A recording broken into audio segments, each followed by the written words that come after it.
Good morning, Wrestling Inc. Get up, get going. Happy Thursday. I hope you are thirsty for some pro wrestling punditry. It is me, your managing editor of WrestlingInc.com, Nick Hausman, and I am joined here today. Guys, I don't know where Paul is. Paul, I see him getting, I get a lot of crap because the show sometimes starts late. MCAS Pierce, one of those days. Hausman will be on, or one of these days, Hausman will be on time. Maybe. Guys, I was ready to go. Ladies, guys, everybody, I was good to go. So I don't know where Paul is right now. If you want to tweet Paul at the Glamazon PDM, I'm hopeful that Paul shows up. I'm hopeful that, it's just I don't think Paul drinks anymore, actually. I think he's sober for a lot. So I don't know where Paul is what I'm getting at right now. So hoping everything is all right.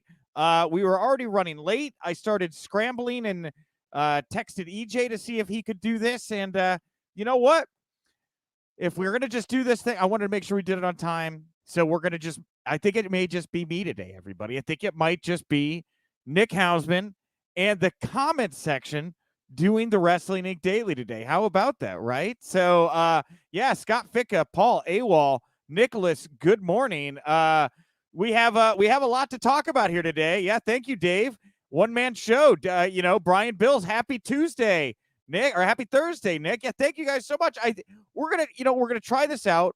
I'm gonna read the news here. You guys can talk along with me. I'm gonna keep my phone alert here so that if Paul tries to reach out, we can get Paul here on the show. But we're gonna make the best of it here, everybody. We're gonna keep the show rolling. The show doesn't stop. So yes, it's me, Nick Hausman, and you all. That's the show today. Also on the show after the news block, you're gonna get to hear from Jack Farmer, who does some of our the Wrestling Inc. podcast late night shows. Jack is from. Hey, wait, whoa, guys. Gals, Paul's here. All right. So we're gonna give him nobody's upset. Nobody's upset with Paul. All right. I'm glad we got the show going. But let's give a nice formal intro here.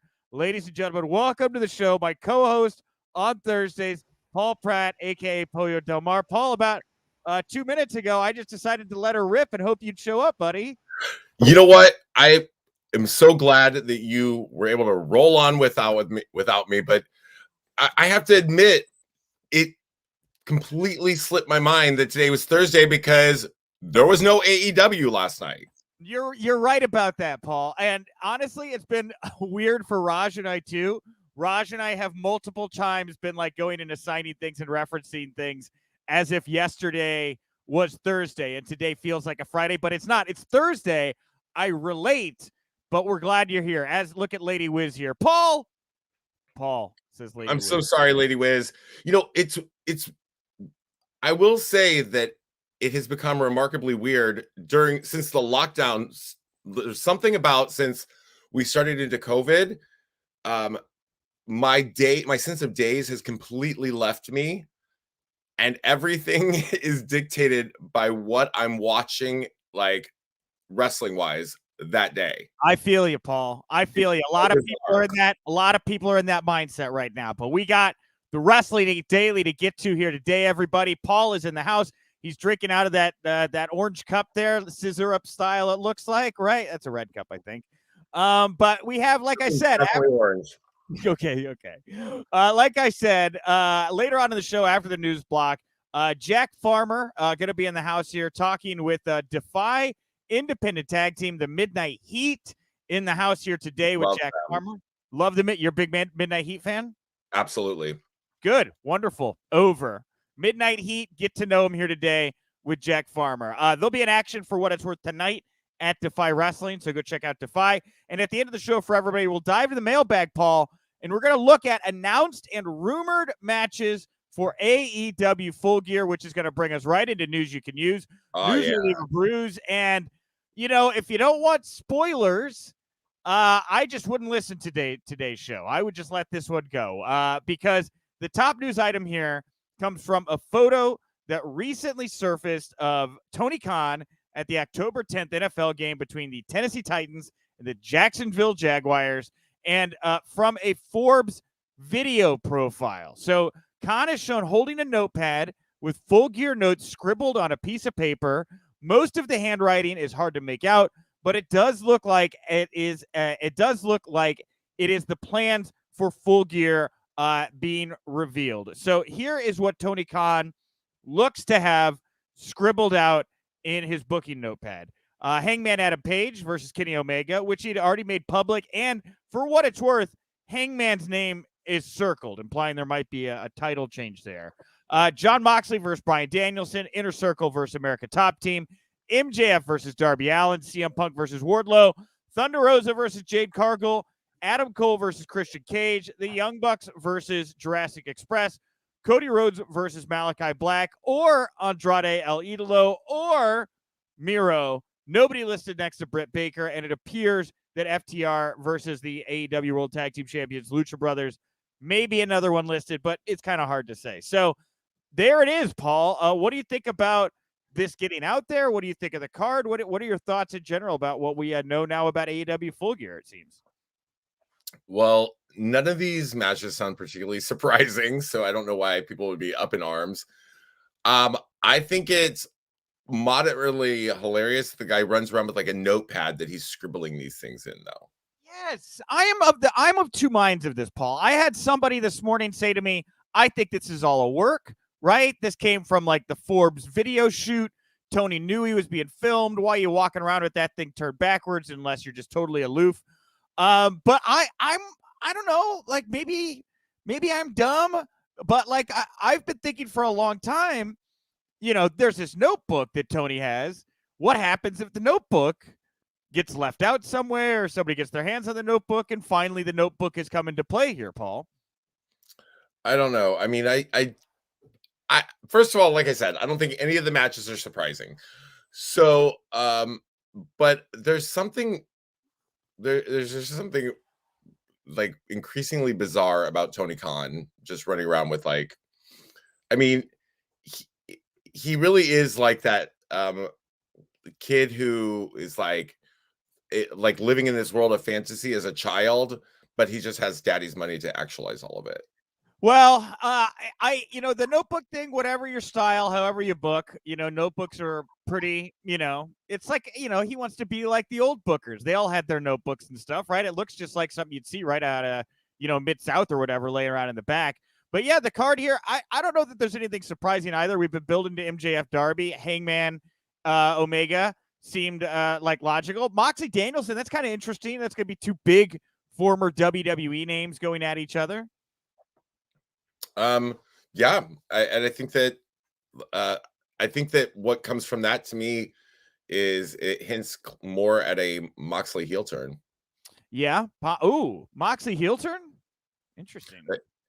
Moxley's been, I felt like he's been a borderline character in that regard anyway. So I think something has been inclined to believe in my head that Moxley will do a heel turn at some point. So what do you think he does? Lays out Eddie Kingston in frustration? Like, how do you get heat on Jon Moxley? Like, I feel like Jon Moxley's so beloved by the AEW fans. He is, but I think that Eddie Kingston's a definite way to do it. Bryan Danielson's the way to do it. Okay. MJF Darby, like we said, Inner Circle, American Top Team. That'll be a spectacle, I'm sure. I'm really impressed with the American Top Team guys. I really like that collective group of shooters with a guy like Dan Lambert running them. I think that WWE wants that energy with the diamond behind, but it just doesn't quite have the same resonance, No. A legit group of shooters there. Punk Wardlow is cool. I like Punk working with the big guys in AEW. Still don't know why he doesn't like pick a feud and stay with it. It's like, I get to have the match, I beat you, I move on to the next thing. I'm waiting for more meat from Punk here. I haven't really seen any stories be told by CM Punk quite yet in AEW. Well, I think that's just because they're trying to possibly reestablish him as just an in-ring talent before they start to take him there. Okay. All right. Fair enough. Thunder Rosa, Jade Cargill should be good. And maybe for the TBS title, I could see that being the TBS title match. Adam Cole, Christian Cage. Interesting. interesting pairing. I've been impressed with Christian Cage. When he got announced as the world title contender, there was like an immediate like blowback, but I feel like he just being calm, cool, and like knowing how to do this, like got through it, did the match with Kenny, the match over delivered, and is now a more credible, I think, embraced competitor. I kind of like him and Adam Cole in a feud. I just am reminded the fact that by then he's going to be coming out of presumably dropping the Impact World title. Mm-hmm. So free to do what he needs to do and be represented in the company. Anything that's got Adam Cole in it, though, I'm going to be very honest, is like a definite victory for me. I love Adam Cole. All right. Young Bucks, Jurassic Express. That'll be a fun, hot match. And then, time. What are your thoughts on the fact Tony can't seem to decide who Cody's going to dance with? It's either going to be Malachi Black or Andrade El Idolo or Miro. My thoughts on that are by this point in time, shouldn't we have had a new acquisition that Cody can face as they enter in their first match in the company? Somebody's going to get a second bite of the apple. Who is it going to be? Malachi, Andrade, or Miro? And what happens to the two men that are out in that situation? Do they get to fight? I don't know. Miro versus Malachi would slap. I would watch that all day. Those are three really incredible talents that they've got lined up to possibly face Cody. So any one of those would be a great match. I don't want to see Cody versus Malachi again. I think that Cody should just move on from that. But my guess is that if this, Armed Anderson thing is going anywhere, that it is going to lead to Cody getting his comeuppance finally on Malachi. Yeah, and what's interesting to me here is that Malachi Black, Andrade, and Miro all seem to be positioned here as heels, right? And they're not really sure who to put up against babyface Cody Rhodes. Even internally, in this booking sheet, Cody is still a babyface, Paul. Yes, that is the belief that Cody is the baby. If you put him back in the ring with Malachi Black, come on, man. Like, you think he's going to be the babyface? That's it. Maybe with Andrade. I think you could do babyface Cody Miro. I don't know, though. Maybe he flips all of them. I'm not really sure how he worked with anybody, like on the heel side right now. I'm waiting for the people in the chat to jump in and be like, Paul's going to trash Cody or whatever. Again, I think that Cody is a perfectly talented performer. I think that the problem that I have with him is that they do not want to acknowledge what the fans have been telling them for months. They do not care for him. They are not interested in him. The fans have collectively turned on him, and I'm just one of those fans.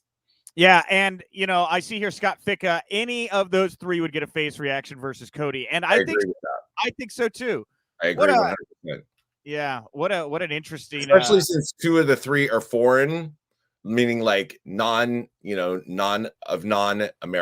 descent, like origin, and Cody has that whole Highlander thing, and like that it reeks of a lot of his shtick reeks of.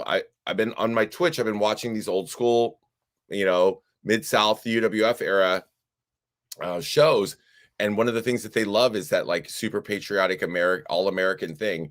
And that kind of super patriotic all-American thing does not work in the US anymore right now. Not right now. Well, and Malachi, he's from the Netherlands. He's not. Oh, that's right. I forgot all three of them are, not American born. Yeah, Malachi Black is the evil satanic outsider. Yes, I forgot that. It just slipped my mind. Yeah. What an astute observation there. So we'll see. Maybe it'll wind up a fatal four-way. Cody can stack him up Roman Reigns style and just pin him with an American flag right through the middle. Just, right? Shoot off a gun. Man. Stand over top of them like that famous thing where they're planting the flag on the Normandy Beach. Yeah, mm-hmm. Flag on Normandy. This is Full Gear could be Cody Rhodes Normandy, right? Mm-hmm. Anyway. Not interesting they don't have anybody listed for Britt Baker yet because the only other big contenders are tied up over the TBS title right now, right? You'd have to run that. Paul, you gotta. That's killing my ears.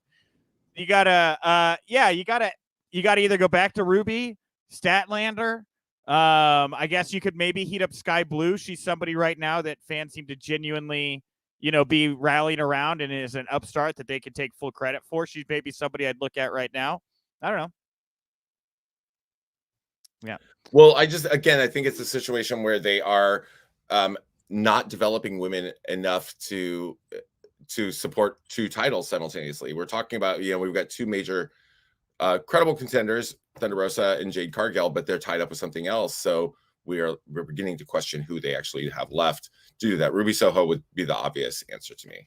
Yeah, and FTR Lucha Brothers not something I'm going to complain about if that's the route they want to go. Never ever. Yeah, never ever complain about that. Lastly here, Tony Khan was on the Wrestling podcast with Brandon Walker, and he confirmed that AEW and Warner Media are working to partner on a streaming service that should be coming to AEW fans soon.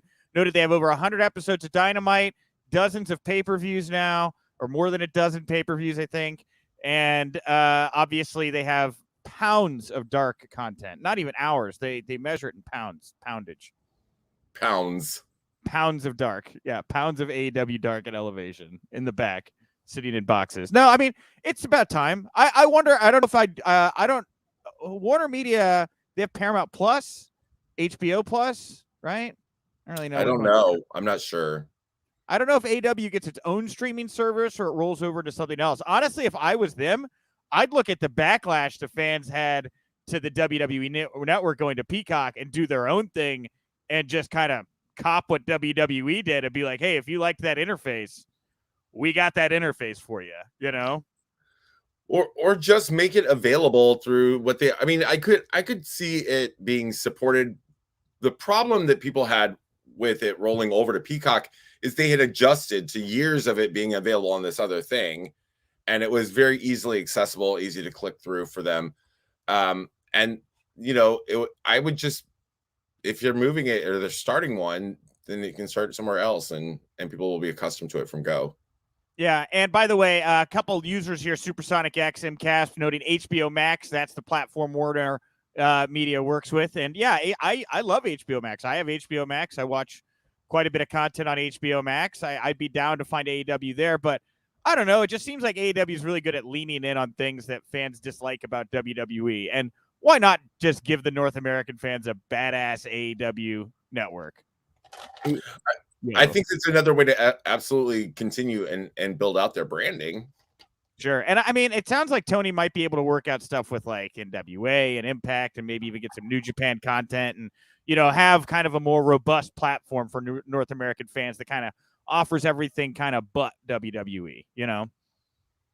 And I don't think that's a bad idea. I think that, he could open the forbidden door for all of us. Yeah, right. For just $4.99 a month. Well, lastly, we got one AEW. This is an AEW note. We got one that's kind of AEW, but PW Insider, they had an interview with Scorpio Sky where he revealed he has signed a 5-year extension with AEW. So, congratulations, Scorpio Sky has been very, very happy there, and I just really like Scorpio Sky. That's good news.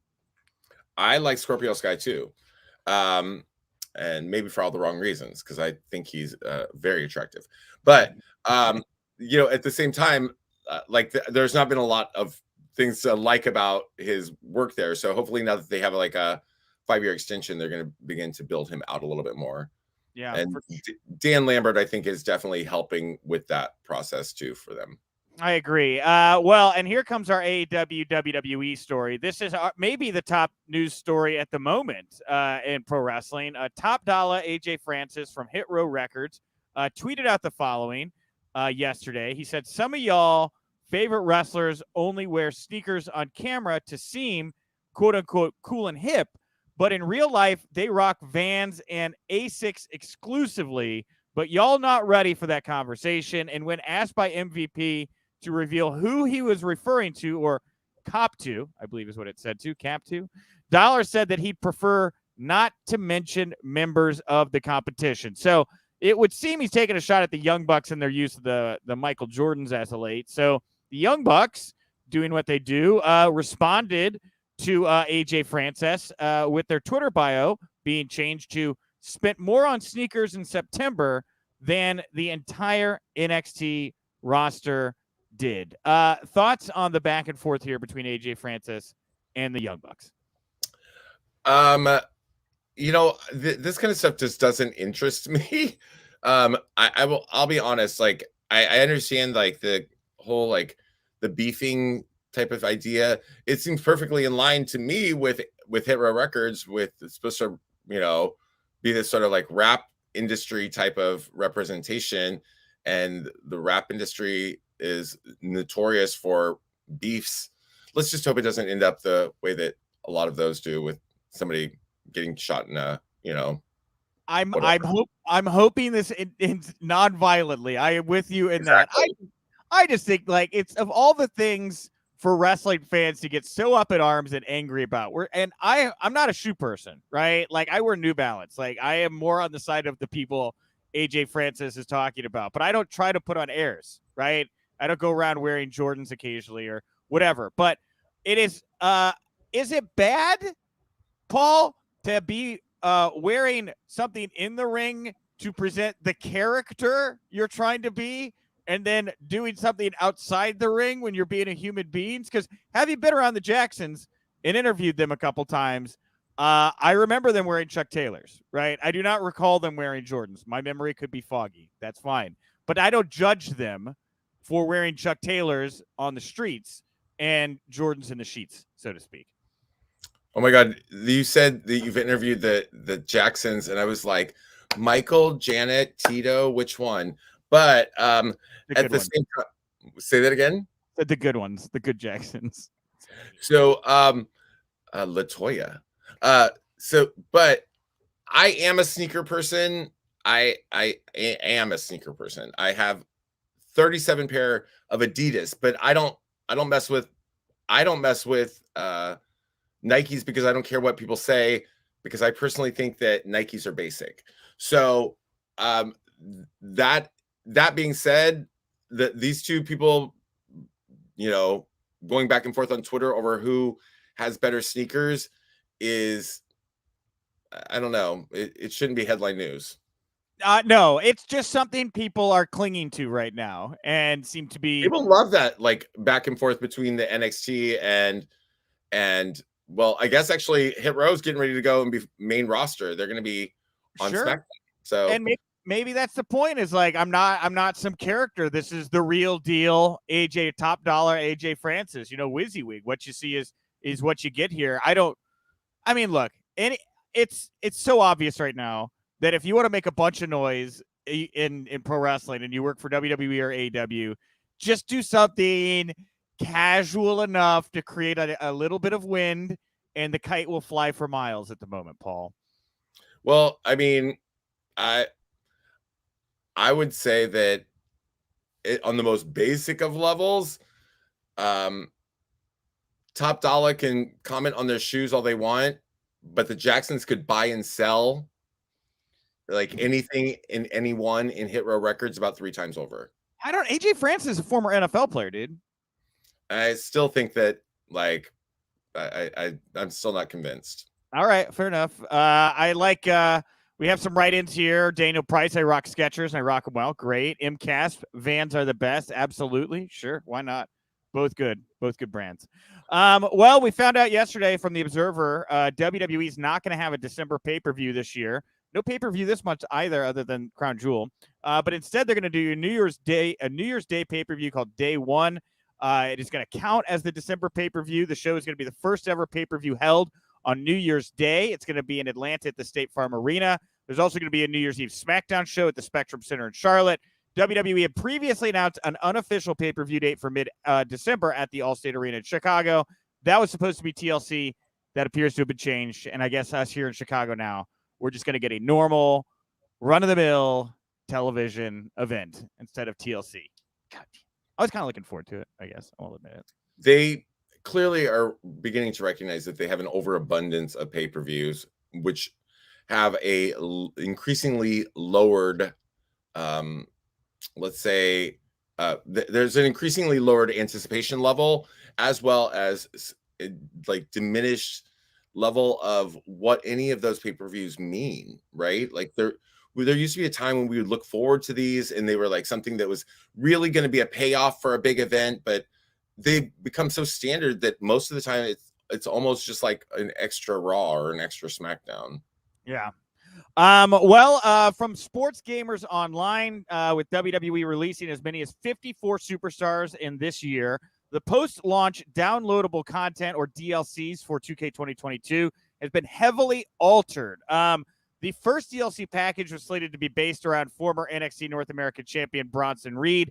However, when Reed and a number of other NXT superstars were let go, original DLC plans for the upcoming video game were blown up. At least 4 superstars who were released on August 6th were originally penciled in for 2K 2022. Due to the releases, the developmental teams and Visual Concepts, publisher 2K Sports, were left scrambling for DLC plans, and at least 2 DLC packages were scrapped over the past 4 months. The SGO report also noted that instead of standard DLC packages, 2K Sports has discussed moving to a more service of sorts for roster updates, which is typically the norm for other 2K Sports titles. As part of that service, when elements such as a new or updated gimmick are introduced for superstars, Visual Concepts would release the updates via standard title updates through the game's life cycle. So if a new superstar were to debut during the life cycle of the game, 2K Sports, quote, wants to build on the goodwill by releasing new superstars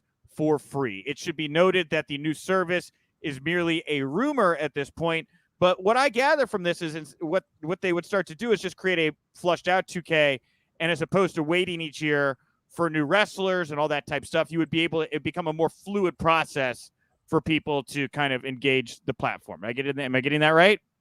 That seems to be what they're saying.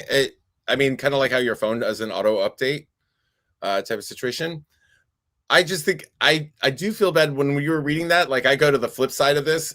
Like, could you imagine being the person who just spent like 3 weeks building the Bronson Reed everything, and you're like so excited because this is like going to be the pinnacle of your career, and then WWE releases him, and you're like, man, my work is never going to see the light of day.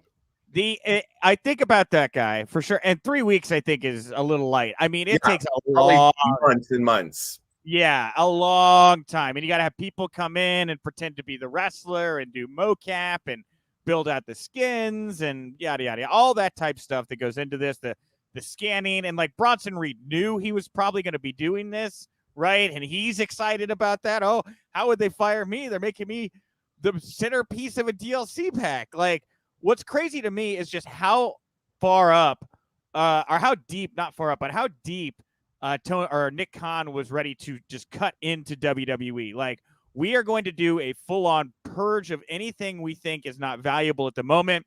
We will pay out the damages that come along with that as they go, like this situation where you're having to pay for work that just is never going to be used, and then pay for new work to cover up the work you already did and hope that that work does also not get blown up.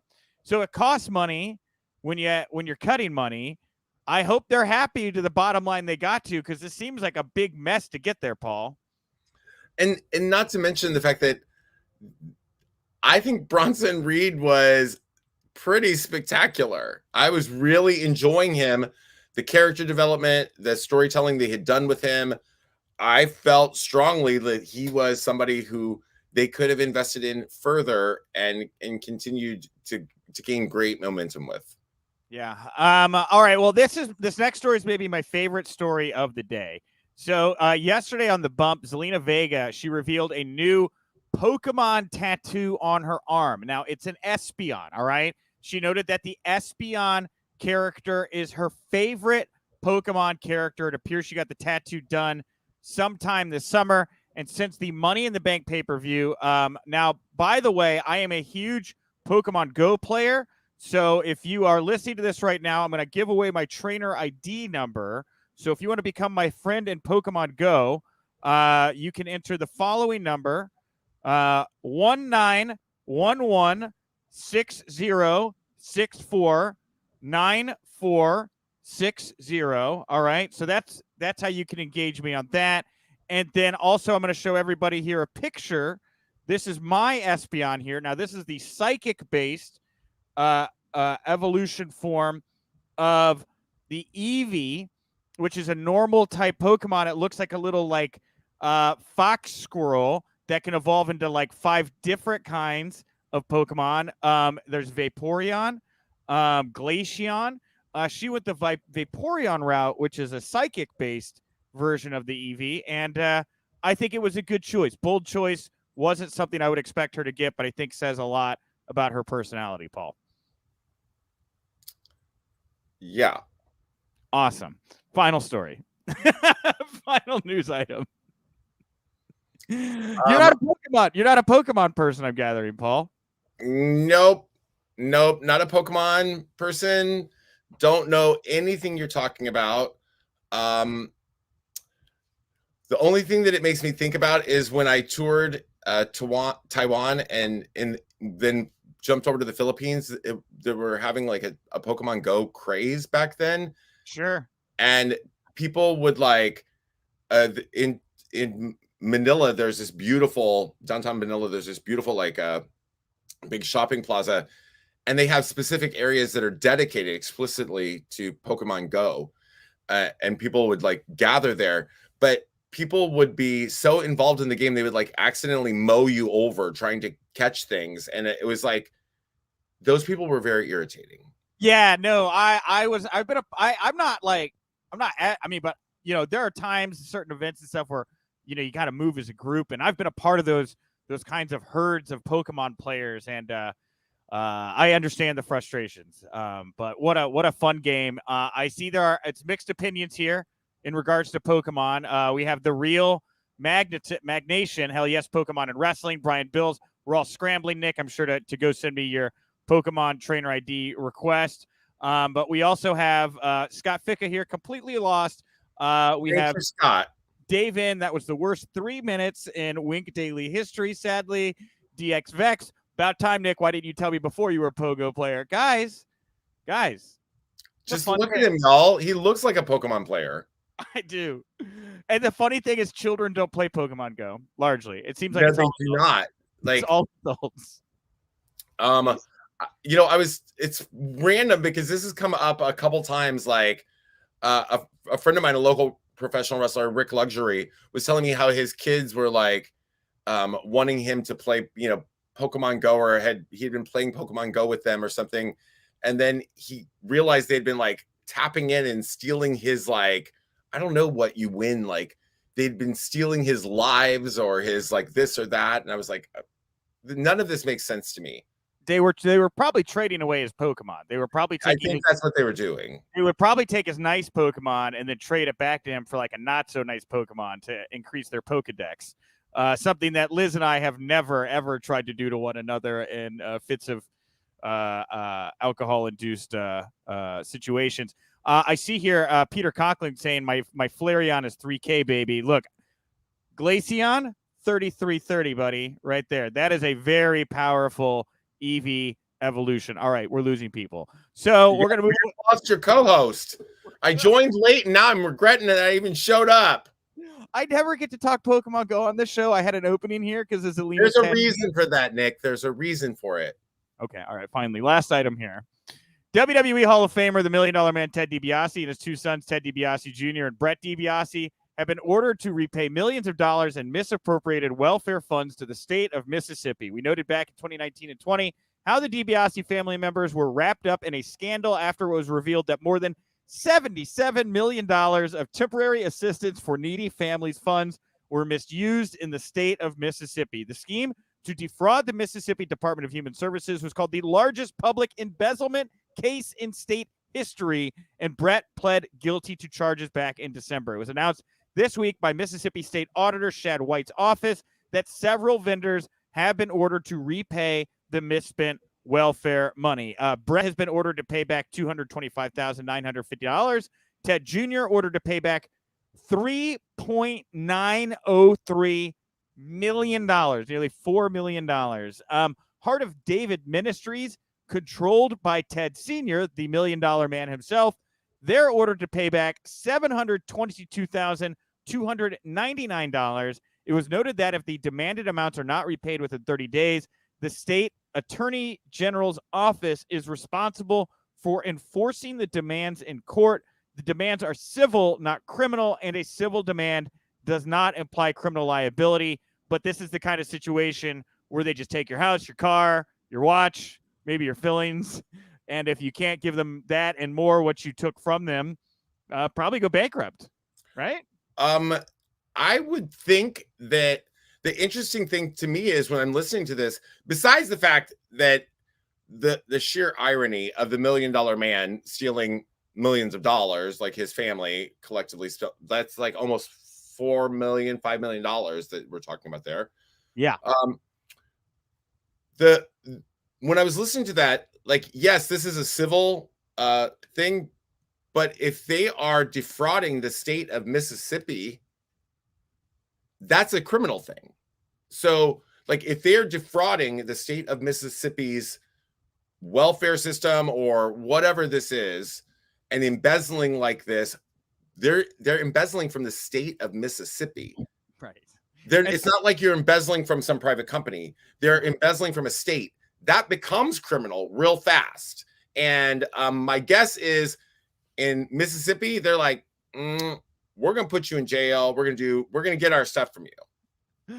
All right, Paul, thank you very much for joining me at the top of the show to talk all the news of the day. Thank you to everybody who jumped into the comment section. What a lively comment section it was here today. And that'll bring us. Oh, and by the way, thank you to Jack Farmer for bringing us the Midnight Heat onto the show today, Paul. What a hot show today was. Yeah, I mean, I'm going to tell you, I love the Midnight Heat. Everybody who is familiar with me knows that I manage tag team here in Northern California, Money, Power, Respect. And I tweeted just last week that one of our dream matches is to face Midnight Heat, Money, Power, Respect versus Midnight Heat dream match. I think that they're incredible. I think they're one of the best things happening on the independent tag team circuit for sure. All right. Yeah, I agree. I need to know more about them. They got on my radar because of this interview with Jack. I'm finding out more. I love that you're advocating for them. So Midnight Heat, hop on board. Guys. We don't always just have to have super famous pro wrestlers on the show, as much as I do try to pad us with as many super famous pro wrestlers on the show, you know? Well, I think that one of the benefits of a show like this, if we allow it the opportunity to, is that, you know, just like we endured your conversation about Pokemon Go, we could also, which undoubtedly educated some people, you know, like if nothing else, they were educated that you like Pokemon. But we offer the opportunity and a platform to give some great exposure to talents that may not have that opportunity. They may not be at that tipping point of everybody clamoring to know who they are, but there are plenty of people who appreciate what the Midnight Heat do, because the Midnight Heat, you know, they started in the Pacific Northwest. I'm familiar with them from the very first time that they tag teamed up there. And then they're working their way down the coast and across the country. So we get to introduce people to fantastic talent like that. So maybe they can take a look out and support Midnight Heat. I agree. Love it. Love it. Building community here. And by the way, speaking of community, the Pokemon Go community, while I understand it's not for everyone, the conversation we had today, I'm really glad that I got to bare my soul in regards to it, because I found out today who my true Pokemon Go players are that listen to this show and engage the show. And we could take, because see, it's not all just wrestling with me, Paul. I know that it would seem that all day, every day, my whole life is professional wrestling, and 98% of it is. But that other 2%, I'm trying to get my 50K. I'm trying to get that special purple egg, that 10K egg, so I can hatch one of them shiny perfs and increase my decks and continue to beat Team Rocket and move up the rankings in my Pokemon battles. I want to be an ace. You know, I'm incubating a purple egg right now. I'm sitting on it right here while we're talking. It's going to hatch any moment now. And, but you know, but the thing, if y'all could see, if you're watching or listening to this in audio format, Nick's head is so red it literally looks like it's about to explode right now. I'm sorry, but that was so good. I'm gonna tell Liz that. Immediately thought it was so. I was like, I'm gonna walk into the other room, knock on the door, and tell Liz that, because that was a very good bit of poker wordplay you had there, Paul. That was wonderful. But nevertheless, one of the things that I've always found about the pro wrestling community is we're not just pro wrestling fans, right? We are actually, I mean, there's a lot of overlap. There's definitely Pokemon players out there, Dungeons and Dragons players, which are not so different necessarily than Pokemon Go players. No, You really know, not. and obviously, like surprisingly, the overlap between people who love wrestling and love drag is also pretty, like there's a lot of things that we love, and there's an inordinately large, I found out, overlap between people who love wrestling and love Disney. Oh, I big overlap. and I was like, a friend of mine was asking me why I think that is, and I was like, oh, hello, it's like it's the the world of good and evil, like we're good battling evil, like the storytelling devices are really the same. Wow. But anyway, so I'm glad that you got to like Poke get it. Thank you. Well, let's Poke go to the Wrestling Inc. Daily Mailbag, right? Here today. The mailbag every day comes to you from @WinkDaily. We're at 1,305 followers. We actually lost a follower somehow in the last 24 hours, but hey, the Pokemon story. In real time, somebody was like, "F this, I'm out. No, do not like." Hey, replace that person who fell off and help push us. We just hit 361 followers to get to 1,666 here by Halloween, and that's the goal, and you can push us to it. So help us get there. And with that, today's poll question: which announced or rumored Full Gear match most excites you? Is it Omega Page, Moxley Danielson, MJF, Darby Allin, or one of the others? We have over 200 votes, 61.5 Omega Page, 27.5 Moxley Danielson, 8.7 MJF, Darby Allin, and 2.3 for something else. What has you most interested in, Paul? My most interest for going into Full Gear is quite obviously going to be the Adam Page, Kenny Omega storyline. I think it's time that we got a payoff in that, and I think that it's a great opportunity in time for Adam Page to have his moment. Yeah, I'm excited about that. I think Moxley Danielson, I'm just interested to see Moxley Danielson outside of WWE. Like, we are so used to seeing these guys work that WWE style. Correct.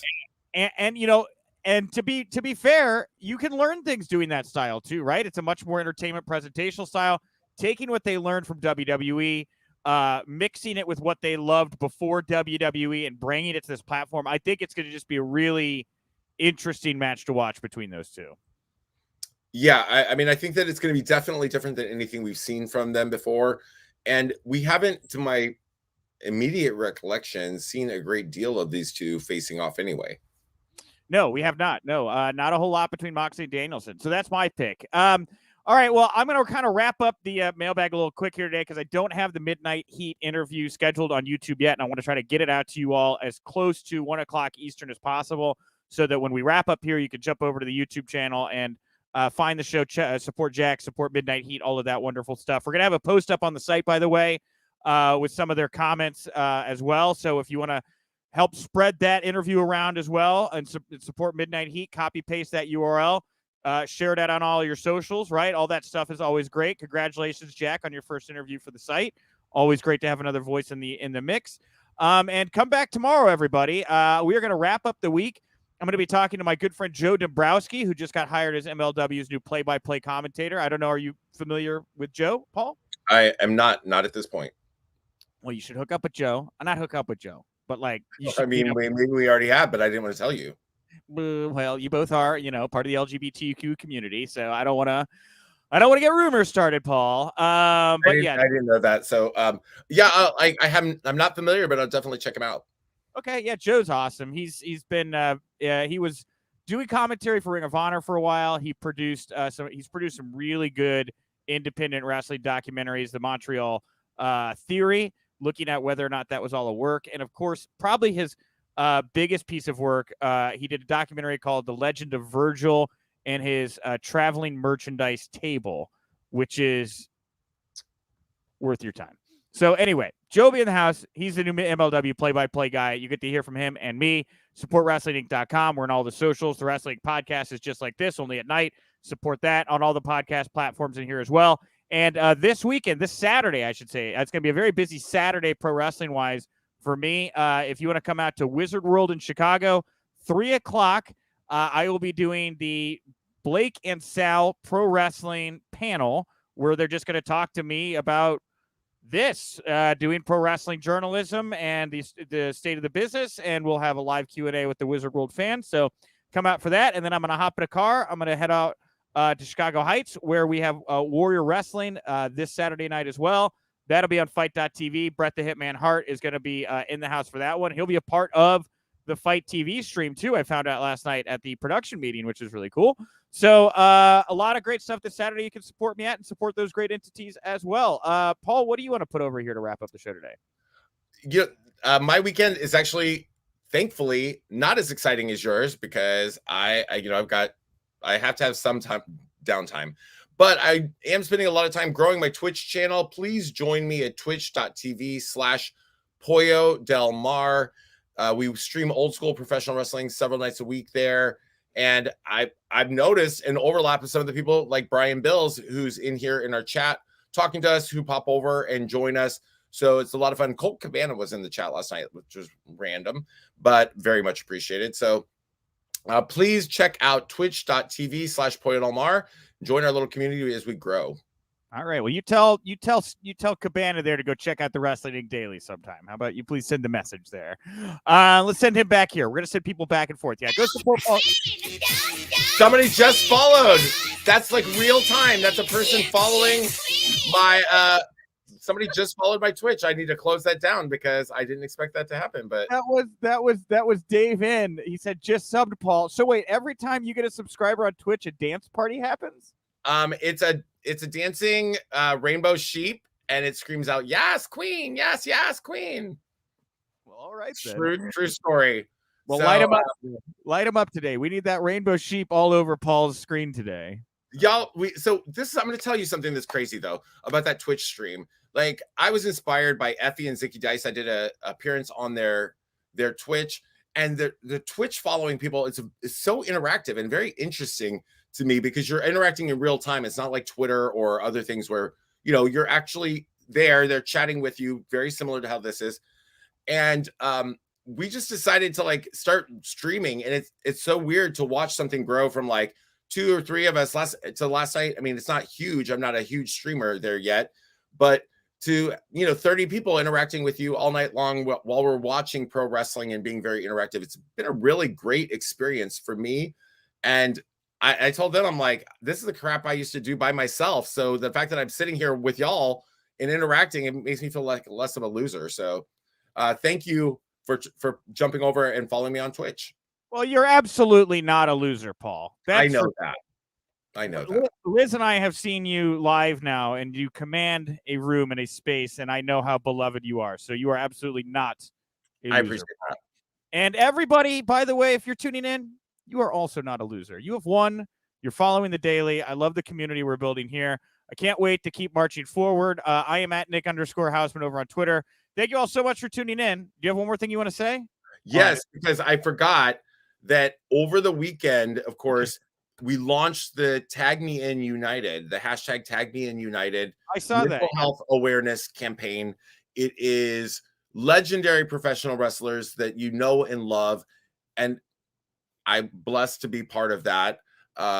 It's like literal Hall of Famer, and then me, and that doesn't make sense to me either. But it is a wonderful public service announcement where we address the idea about normalizing and have the conversation about normalizing mental health awareness and discussions about our feelings, our emotions, and our mental health state of mind. So please, if you're out there listening, go watch that particular, it's hashtag Tag Me In United. It's on YouTube. You can follow hashtag Tag Me In United on Twitter, any of your socials, and it's going to pull that video up for you. But it really speaks to that idea that we were talking about. You're not alone. You're not a loser. We have each other. And if you are struggling, there are ways to get and seek help. So I just wanted to say that because we did not address it last time because we aired on Thursday and it launched on Friday. Well, I think that's very good. I think that's great. Paul is somebody who myself has been in and out of therapy most of my adult life. I can tell you it is definitely worthwhile, helpful, and if you need to talk to somebody, talk to somebody. If it's not a friend and you need to talk to somebody else, that's fine too, So whatever it may be, everybody, take care of yourself. Thank you for that plug, Paul. I'm very happy to hear you're a part of that. Like I said, we'll be back tomorrow. I'm at Nick_Houseman. And remember, if you winked,